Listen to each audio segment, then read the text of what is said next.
नमस्कार,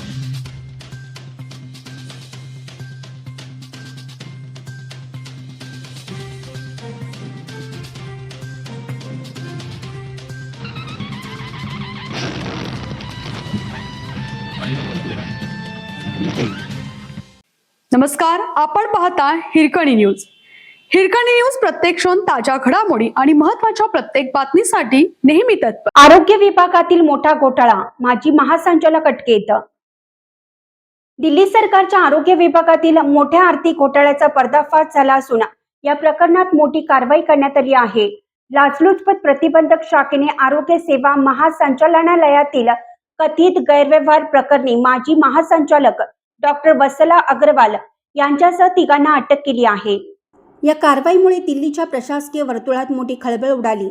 तपास यंत्रणेनुसार हा संपूर्ण घोटाळा औषधे, शस्त्रक्रियेसाठी लागणारं साहित्य आणि वैद्यकीय उपकरणाच्या खरेदी प्रक्रियेशी संबंधित आहे. केंद्रीय खरेदी संस्थेमार्फत करण्यात आलेल्या मोठ्या खरेदी व्यवहारामध्ये गंभीर आर्थिक अनियमितता झाल्याचा संशय व्यक्त केला जात आहे. या खरेदी प्रक्रियेत शेकडो कोटी रुपयांच्या सरकारी निधीचा गैरवापर झाल्याचा आरोप आहे. चौकशीत अनेक धक्कादायक बाबी समोर आल्या आहेत.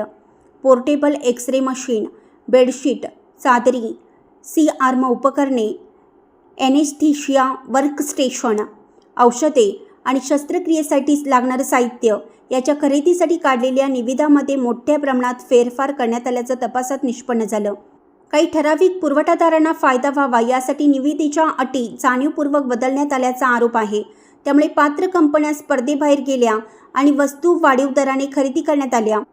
या प्रकरणात उपलेखा नियंत्रक नीरज चोप्रा यांनाही अटक करण्यात आली आहे.